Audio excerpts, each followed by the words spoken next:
Okay, so good day everyone. Today we'll be discussing basic aerodynamic principles.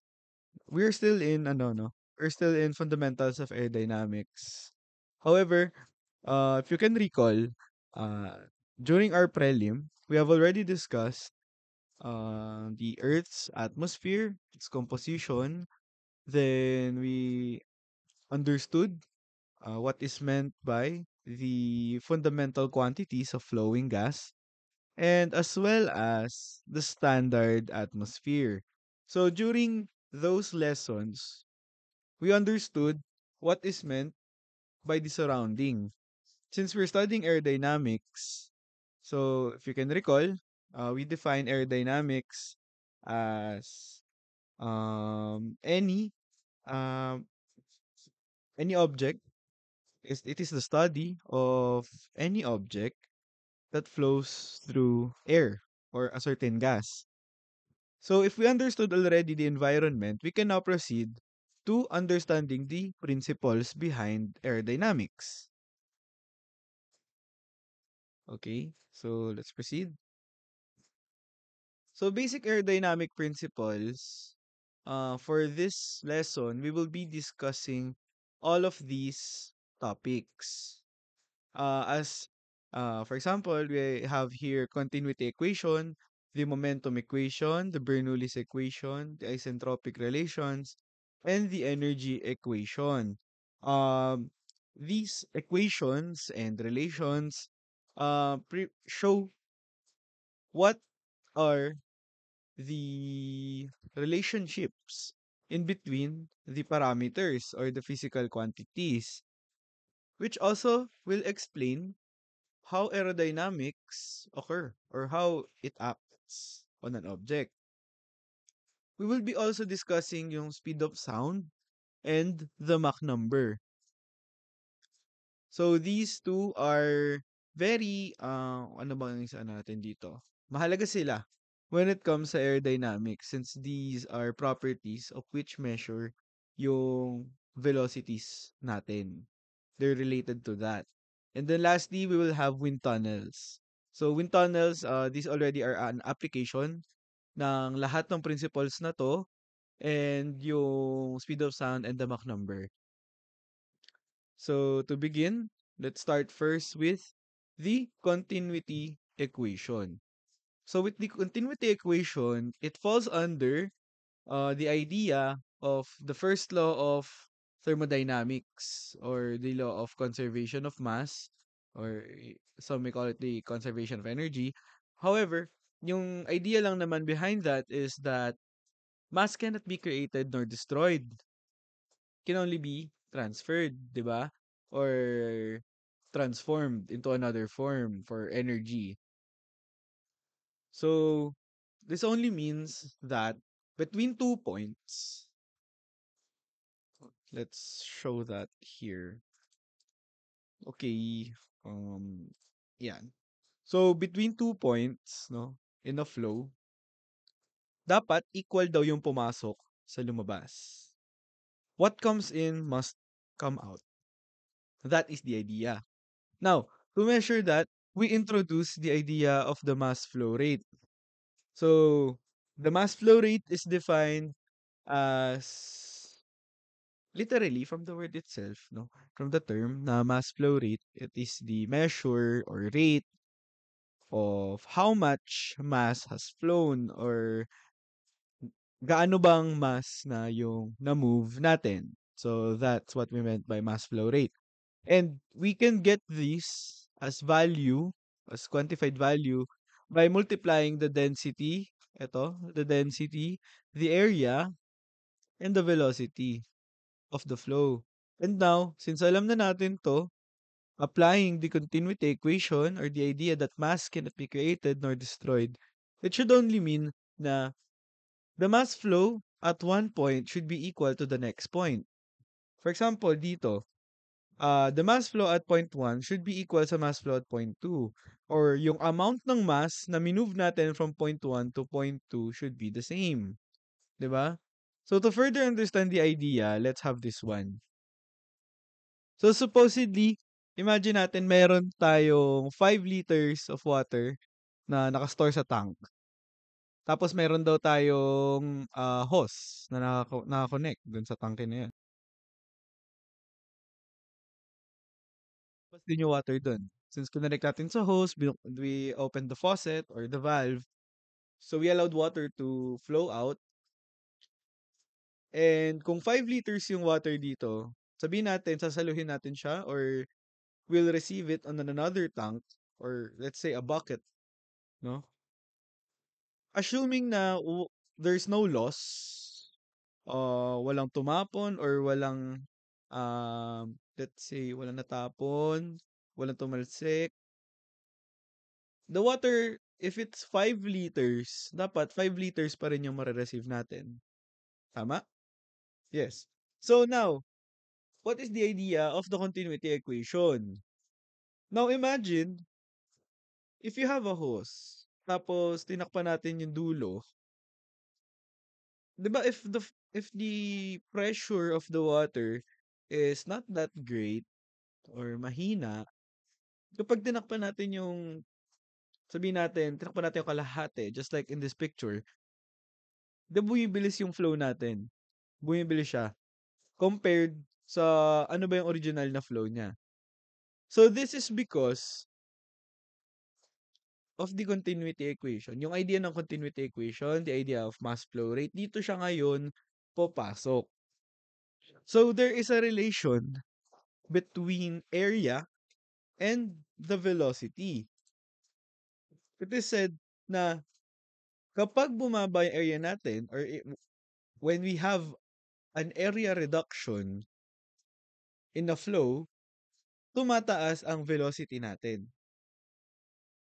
Ganun siya. So, ang idea nun is kapag pinalit mo yung area, pinasikip mo, yung flow mo ngayon ay bibilis.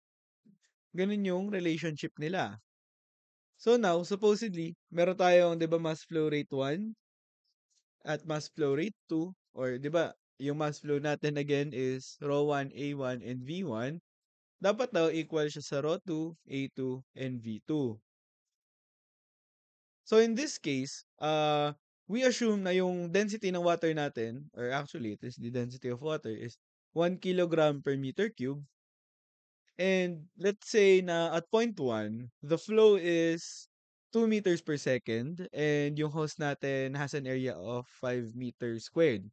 So, medyo malaki siya, no? Let's just put it that way. Now, sabi sa problem, at the exit, or dito, sa part na to, yung area daw was reduced to half. So now, what is the exit velocity of water? Now remember, 'di ba, kakasabi lang natin kanina, when you have an area reduction, automatic, the velocity will increase. So let's prove this idea. Okay? So now, we put this here, the continuity equation, and we know, again, na meron tayong density of water, which is 1 kilogram per cubic meter. Then our area 1, or area at point 1, is 5 meters squared. Then we also have velocity at point 1, which is 2 meters per second, and typo length, but that's supposedly area 2, no? So, bakit naging 2.5? Because the area was reduced to half. Sabi, 'di ba? So, yun, typo lang yan. Now, the question is what will be the velocity at point 2? Now, since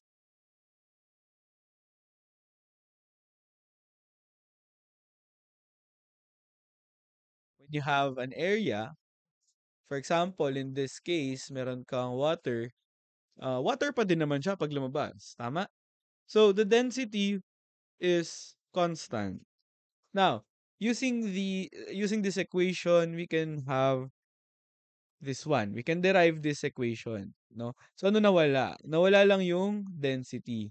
Since they are equal, eventually, magka-cancel out din sila dito sa equation na to. Now, let's plug in the values. So we have here area 1, which is 5 meters squared, no, times 2 meters per second, divided by the area 2, which is 2.5 meters squared. Now, if we will solve this, we will get 4 meters per second. And all of our units ay magka-cancel naman since we have here meter squared, meter squared. What we will be left with is meters per second, which is the unit for velocity. So that proves na tama ang ating equation. Now, in another case, sukatin natin yung mass flow rate niya. So, sabi natin kanina that ito yung solution, no? And then, yung mass flow at point 1 will be equal sa mass flow at point 2. So now, if we plug the values na 1 kilogram per meter cube, which is the density of water, and then we multiply the 5 meters squared to 2 meters per second, which is the flow at point 1 and the area at point 1. Then sa point 2, kunin natin siya, same density, the 2.5 meters squared, and the velocity that we got from our equation.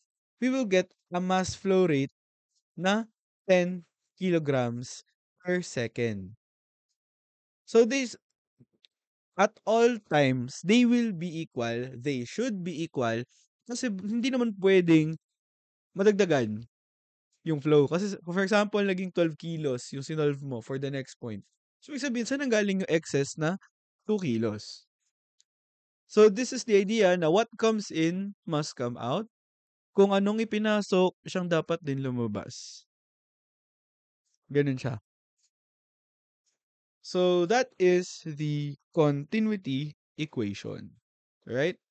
So, this is the continuity equation is actually one of the basis or one of the most basic equations when it comes sa aerodynamics.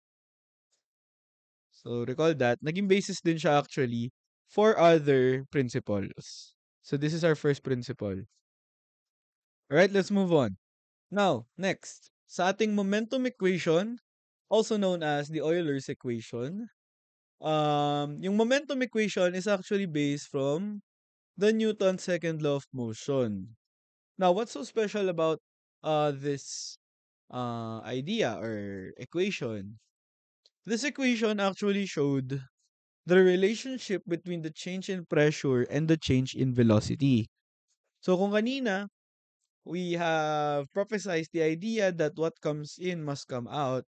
Dito naman sa momentum equation, we look at what is the relationship in between pressure and velocity. Paano sila nagre-relate sa isa't isa at paano sila nagbabago? Now, using this figure, this one, no, we have we can derive this equation. So, I'll just show this to you. So, force is equals to mass times acceleration, 'di ba? From Newton's second law of motion. Then you have density, which is mass times velocity, and then sorry, hindi siya mass over velocity. It's mass over volume rather. Then we change the equation. No, gawin natin siyang in terms of mass. So, mass is equals to the density times the volume. Now, si volume, in this case, we use this one. And in order to get the volume, 'di ba? This is length times width times height, which is dx, dz, and dy. And then, yung function ng pressure natin is that pressure plus um dp over dx times dx. So, yun siya. Right? So, balik tayo dito. Alam na natin yung value ng volume natin will be dx, dy, and dz. And from physics, or kung naalala nyo pa to, in physics, no, the area, or sorry, it's not area, it's acceleration. So, the acceleration is equals sa dv over dt. Now, if we derive this equation further, paatras, 'di ba? So, acceleration is, 'di ba? For example, meters per second velocity naman, which is the distance over time, 'di ba? So, 'di ba naka meters per second na lang siya. Instead dito naka meters per second squared, ito naka meters per second na lang 'to. And then if we further pull this back, ang makukuha na natin dito is distance, si S. However, we just use this equation na dv over dt, tapos substitute natin to si dx over dt. And we will get this value na a v dv over dx. Now, balik natin siya dito. Meron ka ng equation for your mass and volume, sorry, your density and your volume, and then your acceleration. So, F is equals to ma. So, yung mass natin, remember, is what? Density times the volume. And then, ito yung acceleration natin, which is v dv over dx. So, let this be our first equation, no? Next, we have pressure. Kasi 'di ba, change in pressure nga tsaka change in velocity hinahanap natin. So, we use pressure. So, if you can recall, pressure is defined as the force applied over a given area. So, si pressure from this point, no? So, we assume na yung summation of forces will be the summation of our pressure area. So, now, plug natin siya dito. So, force is equals to P. Tapos, dy dz. Bakit dy dz? Kasi dito tayo nag-apply sa side. Minus p plus dp, then dy dz. Now, kapag sinimplify natin ito equation na to, plug lang natin dyan. So, f is equals to dp, negative dp, dy dz. And let this be our second equation. Now, let's proceed. Combine na natin si equation ng 1 at saka sa equation 2. So, 'di ba? Sabi natin na f is equals to dp dy dz. So, simplified na 'to. Ano yung nawala sa kanila? Nawala si dx dito sa equation 1 kasi nag-cancel dito, no? So, negative dp dy dz and negative density dy dz v dv. Kapag kinombine natin 'to equation na 'to, sinimplify natin, we will get this. So, the momentum equation or the Euler's equation for this figure na ginamit natin, we will get the value na the change in pressure is equals, di ba remember, D is change, yung delta to eh. So, the change in pressure is equals to the negative density times velocity and dV, the change in velocity. So, this showed the relationship between the change in pressure and velocity. Ito yung idea na ginamit natin. So, si momentum equation is usually di man siya ginagamit, but yun yung basis ng susunod na mga equations natin. So now, alam na natin yung relationship between the change in pressure and the change in velocity. So, what's our next step? So, yung mga gumawa na idea na to, they bumped into a next problem, which is identifying which type of flow meron ang isang gas or ang isang situation or isang condition. So, they theorized two flows. So, they had the incompressible flow and the compressible flow. So, simulan natin. Si compressible flow kasi, ito yung reality natin. Meron talagang changes in density. Because gas actually compresses when we speed up. 'Di ba? So, pag nag-increase ka ng velocity mo, nagkakaroon ka ng density changes. However, ang tawag pala natin dito is a viscous flow kapag meron kang density changes.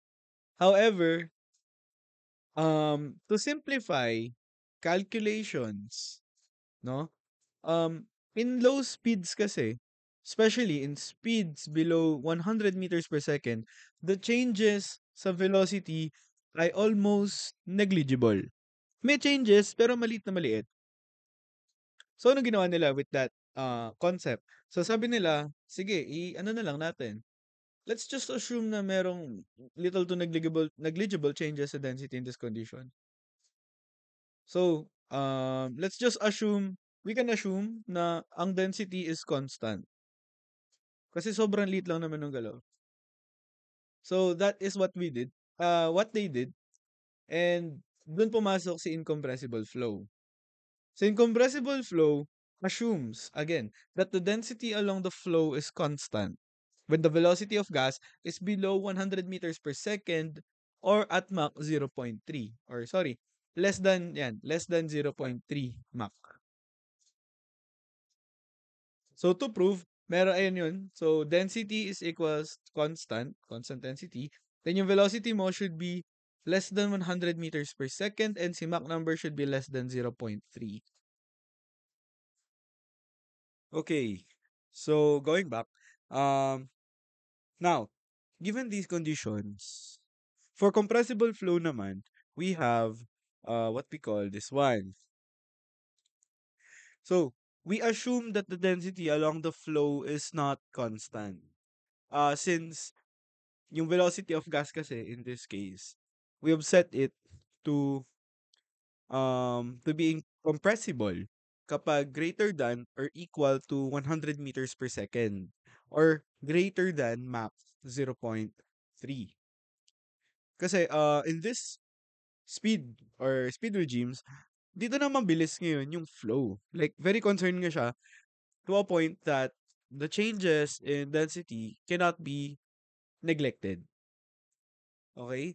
So, remember always that the velocity kapag greater than or equal to 100 meters per second, that is compressible.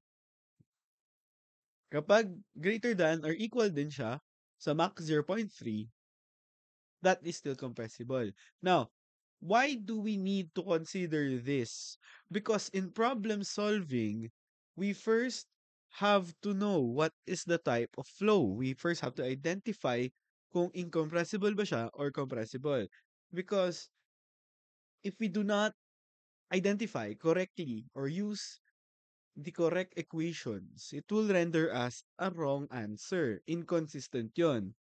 Okay? So regardless, even if we get an answer, it did not follow the concept. It did not observe the principles or the rules set din, di ba? So, we first always have to identify what type of flow does it observe. Okay? So, now, going back, to momentum equation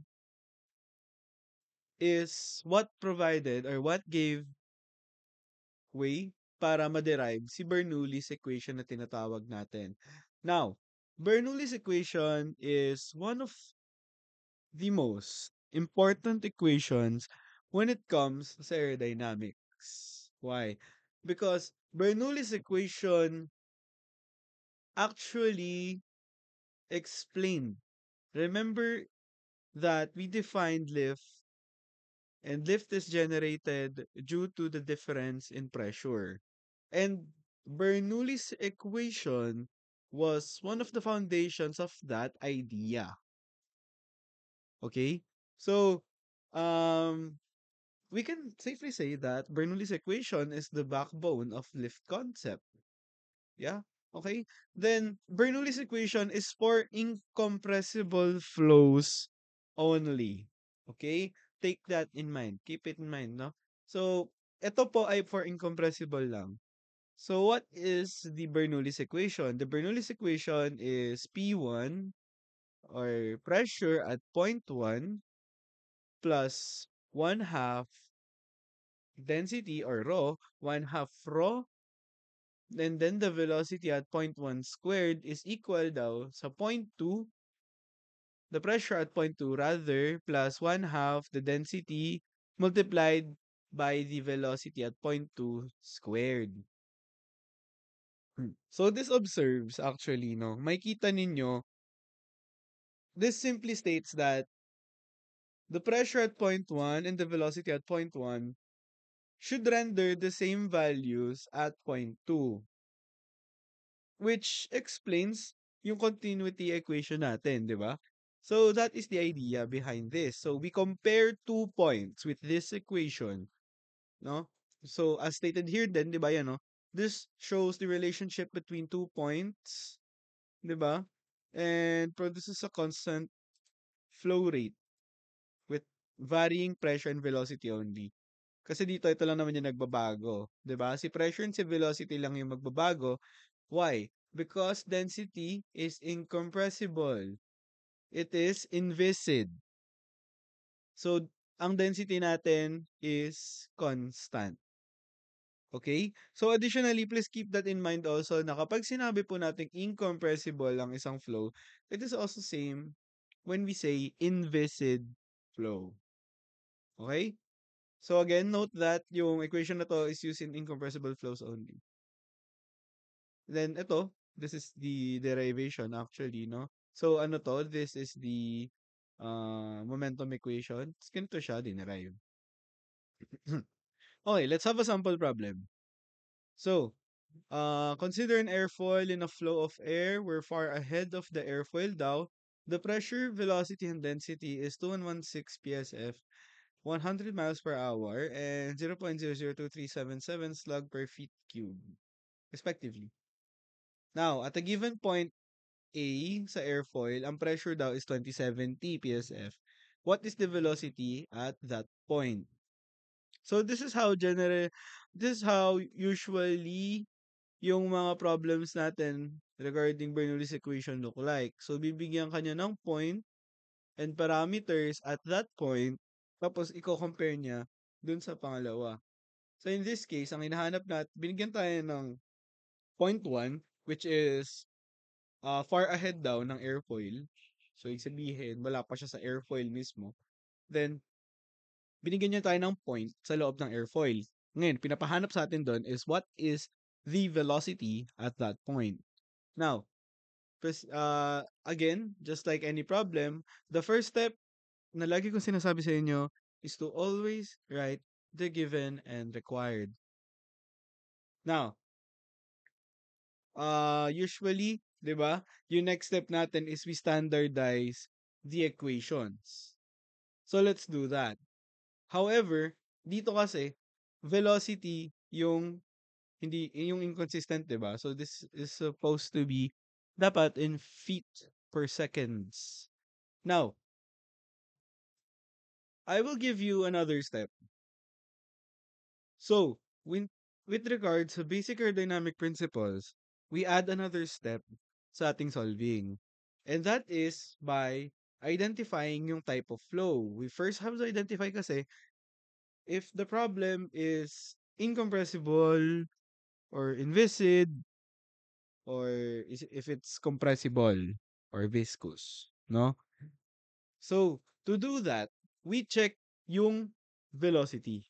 'Di ba? Yun yung sabi kanina, if you can recall dito, sabi dito, 'di ba?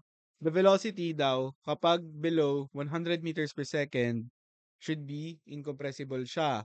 Kapag greater naman daw or equal, compressible siya. Now, to check that, let's go back to the problem. Sorry. All right? So dito, no? So we check yung 100 miles per hour kung equal siya.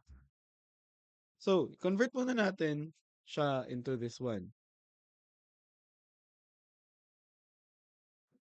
So we have here 100 miles per hour. If we convert it to feet per second, we get 146.667 feet per second. Okay? Now, yung 100 meters per second is equal to 328 feet. So, dahil nakuha natin is 146, it means it's less than. Tama? Therefore, it means it is incompressible. And therefore, we can use yung Bernoulli's equation. So, next, let's derive our working equation. So, sa working equation natin, we have here yung original na equation, no? So, this is the Bernoulli's equation. And then, we find, or we isolate in terms of V sub 2, or the velocity at point 2. So, una, we transfer yung P2 sa kabilang side, then we get P1 minus P2. And then, we add yung, syempre, may 1/2 rho V1 squared pa siya, is equals to rho V2 squared. I think may 1/2 pa dapat dito. Okay? So, how do we cancel that? No? So, we use this one. So, multiply natin siya sa reciprocal niya, we get 2 over rho, then magka-cancel siya. And then, do this also to the other side, and magka-cancel-cancel out lang sila. And then, eventually, we will be left out with this one, no? 2 over rho, tapos P1 minus P2 plus 1 half rho V1 squared is equals to V2 squared. Now, ito ay naka-square pa din, so we square the entire equation. And then, ito na yung working equation natin.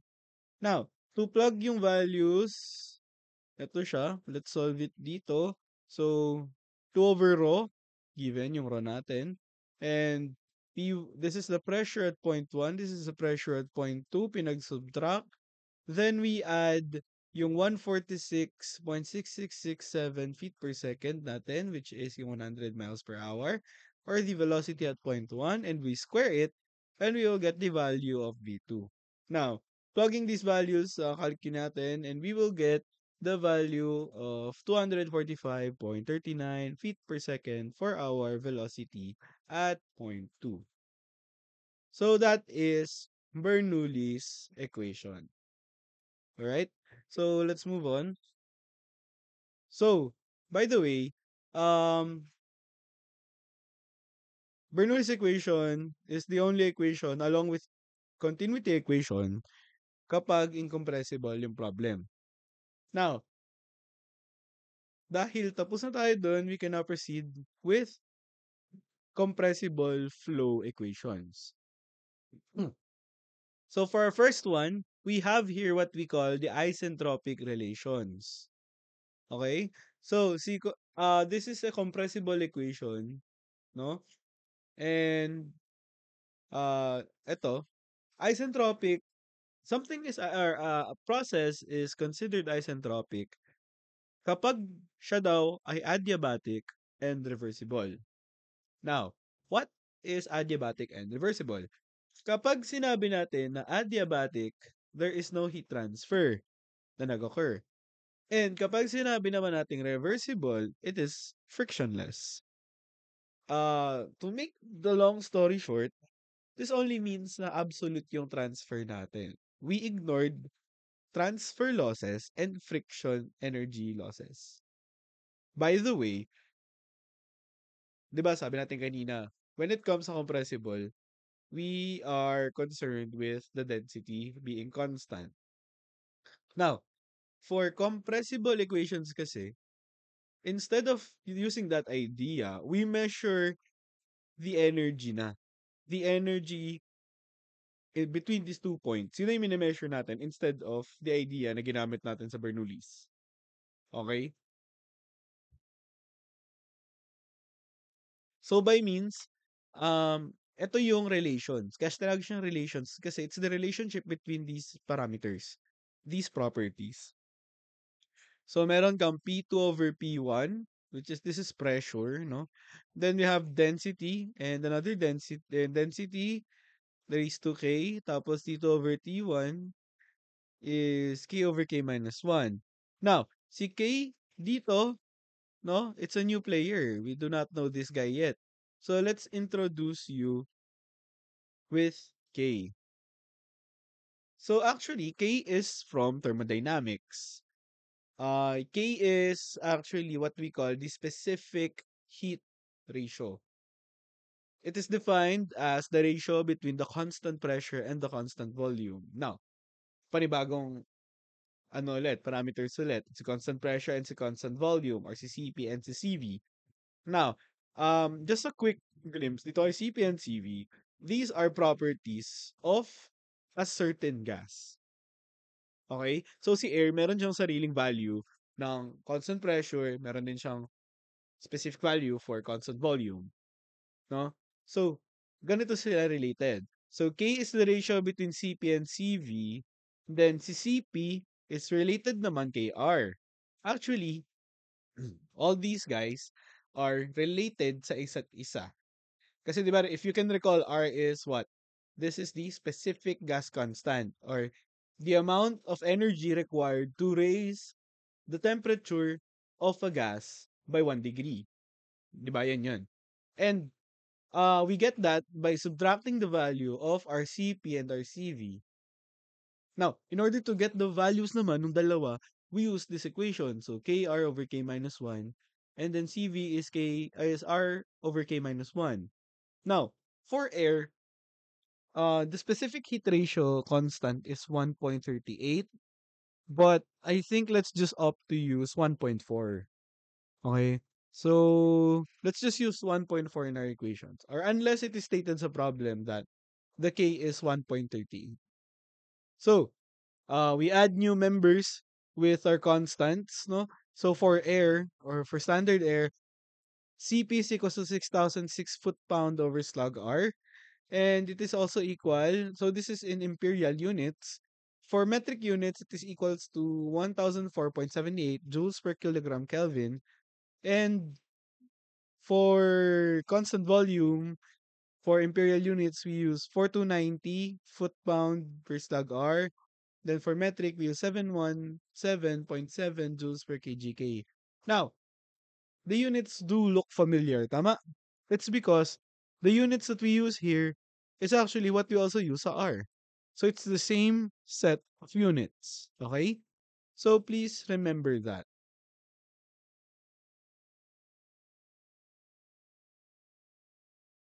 Okay, so that is K, no? So let's go back.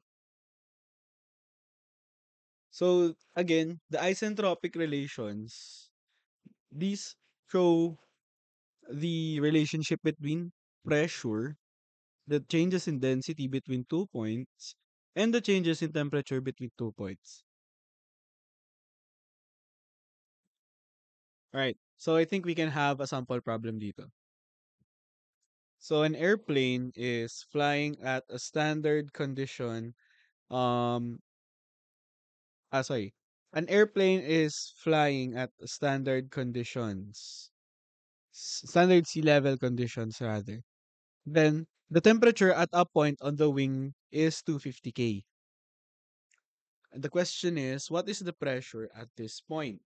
So when we are given this kind of questions, 'di ba? Kapag nakita ninyo na the problem is just short, just like this one, no? You can opt na to use isentropic relations. Why? Because makikita nyo dito, 'di ba? I told you earlier that you have to check for the flow first. You have to identify whether it is an incompressible flow or a compressible flow. However, in isentropic relations, if you can recall, di ba, your equation did not include any relationship between two velocities or velocities between 2 points. So, kapag ganito lang yung problem, usually it comes short. We can opt for the use of isentropic relations. Okay?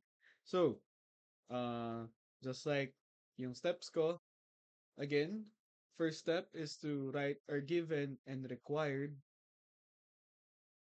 Then, basically, ito yung given natin. So, di ba, from standard sea level condition, sabi, so that is our point 1, which is, yung pressure at SSLC is 101,325 Newton per meter squared or pascals. Di ba? Then, yung temperature natin at SSLC is 288.16 Kelvin. And then, binigay sa atin yung the temperature at point 2, which is 250 Kelvin. Now, yung required natin is yung pressure daw at the other point. Now, we can now proceed directly sa working equation natin. So, using yung equations natin, you have P2 over P1 is equals to the quantity of the temperature at point 2 divided by the temperature at point 1 raised to K over K minus 1. Tama? Then we just divide yung SSLC.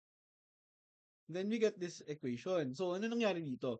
Inangat lang natin yung SSLC from the denominator since transfer natin siya to the other side. So, magiging numerator na siya. So, ito yung form na. Ito na yung pinaka-form ng working equation natin. Now, we can now solve. So we plug the values, 101,325, 250K, and 288.16K. Then itong values nito is magka-cancel, therefore leaving us with a value of pressure. Okay? So Newton over meter squared is pascals. Again, so I'm reminding everyone. Then, plug na natin to sa calculator and we will get the value of 61,629.51 pascals. So this is the pressure daw at the point 2 or at the point in the wing where the temperature is 250 Kelvin. Okay? So ganito lang kadali gumamit tayo sa entropic relations. So I think we can proceed na sa ating next equation.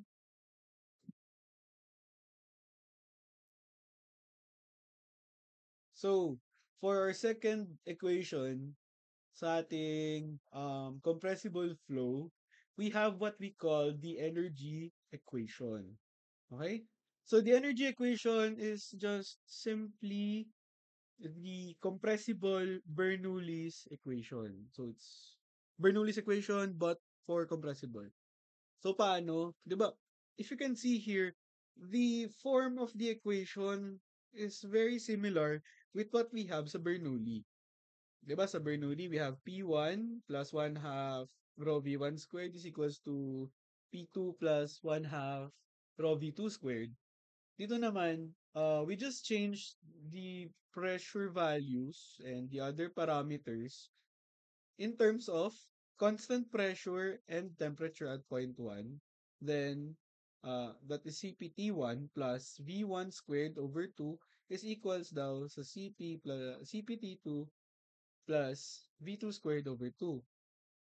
So this is a constant equation kasi, no? So we can have another point dito if it needs us or if the problem requires us to solve for the point 3 naman. So we can have that, point 4, point 5, so on and so forth because this is a constant equation, no? So again, similarly with Bernoulli's equation, this shows the relationship between 2 points. So kung kanina, ang constant sa Bernoulli's equation natin is the density, dito naman ang naging constant sa kanya since we cannot neglect na nga na hindi nagbabago si density. So in this case, density varies. So instead of using that sa equation, we just used CPT2. And this is a measure of energy. No? So, from the word itself, energy equation, we measure naman yung energy dito sa ating parameters. Okay? So, V1 squared and V2 squared is still as is. So, this equation, tandaan ninyo, can only be used in compressible flows. Alright? So, I think we can have a problem. And, so, let's have this. An aircraft is flying at an altitude where the pressure and density are 150,000 pascals and the density is 1.5 kilogram per cubic meter, respectively. The aircraft is traveling at a flow velocity of 350 meters per second, and at a point on the wing, the velocity is increased to 440 meters per second. Then we assume that k is equals to 1.4. The question is, what is the temperature at a point on the wing? Or at the point dito sa sinabi na to, sa wing daw. So, 'di ba? We know na yung velocities natin is both greater than 100 meters per second. Therefore, we know na ito ay compressible. Okay? So, ganun siya. So, if you have two values of velocity, i-measure natin yung highest value. Pero usually naman, in energy equation, dalawa kasi yung binibigay, parehas naman sila usually above 100 meters per second na. Gano'n siya. Okay? So, we can now proceed. So, given, we have 150,000 pascals. Binigyan din tayo ng density. Binigyan tayo ng 350 meters per second. And the velocity at point 2, which is 440 meters per second. Ang pinapahanap sa atin ngayon is the temperature daw. Ayan. So, as I've said, no, we check for compressibility by measuring yung velocity. So, yung lowest velocity natin is 350 meters per second. And we can also use naman din tong 440 meters per second to measure if it's compressible or not. Now, alam natin na compressible na siya. However, sa equation natin, we know na kailangan natin ng CP, kailangan natin ng T1, ay kailangan natin ng values ng temperatures at point 1 and point 2, and we also need velocities. Ang pinapahanap sa atin dito is temperature. So, CP is already constant. And yung temperature na lang yung kailangan natin i-solve since we don't have any temperatures here. No? So, how do we get the value of temperature? We solve it using the equation of state. Do you remember this one? So, equation of state is yung PV is equals to MRT or P is equals to rho RT. We use that equation para ma-solve yung temperature at point 1. Okay? So, ayan, medyo nagko-combine na sila, no? But, most of the time naman, you will have to use equation of state in problems talaga. Kasi kung susulat mo equation na to, saan ka kukuha ng T1? 'Di ba? There's no other way to get the temperature at point 1. Eh, given naman tayo ng pressure and given din tayo ng density. So, parang both of which I know na hindi naman magagamit, 'di ba? Sa equation. Kasi 'di ba CP and T1 yung ginagamit. Walang pressure and walang density. So, in that case, ito lang gagamitin natin. So, T1, nakuha na natin which is 426.53 Kelvin. By the way, I'm rounding off yung equations para mas madali lang siyang tignan. However, in reality, depende pa rin siya sa instructions. Okay? So, we both have to be careful, no? Ayan. So, alam na natin na may value sa tayo ng T1. I think we can derive now the working equation. So lagyan natin, this is the energy equation. And then, let's cancel yung CP. And you'll get this value. Then, transpose natin si V2 squared, no? Sa kabilang side and para ma-isolate na lang si T2. And then, let's simplify the equation. And we will get this. I think this is already it. Okay. So, ito na yung pinaka-final equation natin, the final working equation. And then, if you plug our values dito, ayan na siya. So, this is CP, if you can recall. So, CP ng air is 1004.78 joules per kilogram Kelvin. Then, yung temperature na nasolve natin at point 1 is 426.53. Tapos, ito yung difference ng dalawang velocities na naka-square. So, then, divided by CP, which is 1004.78. Now, in this case, baka may nagtatanong, Sir, bakit hindi po sila nag-cancel? We cannot cancel yung CP kapag ganito yung case. Okay? So, please remember that. Now, if you plug these values and solve for the final answer, you will get the value na ang T2 natin is 312.95 K. Or the temperature at the point on the wing is 312.95 Kelvin. Okay? So, that is how we solve for energy equation. Alright? Now, to sum it up, meron tayong two flows. 'Di ba? And we all, as I've said, paulit-ulit, we have to first identify kung anong type of flow siya para mapasimple natin yung buhay natin.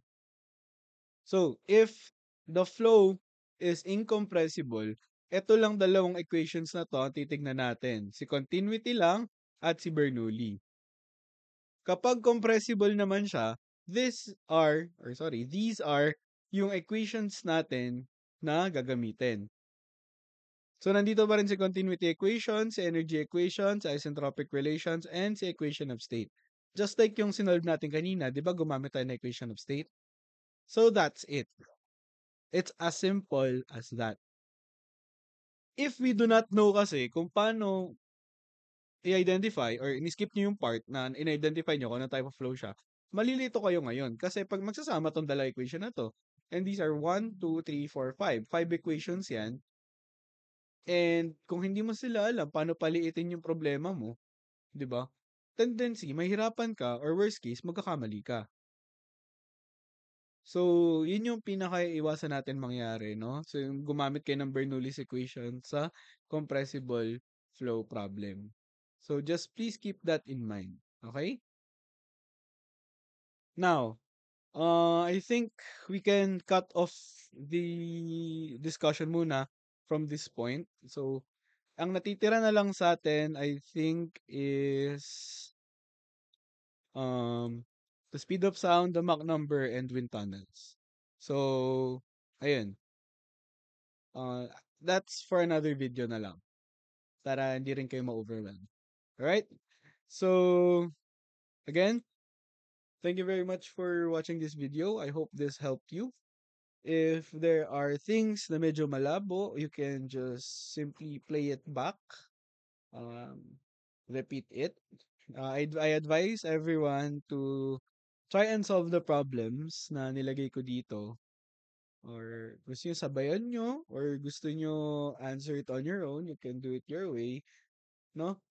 And if you think that there are corrections or malabo, hindi nyo na-gets, you can always reach out to me by sending me an email, no?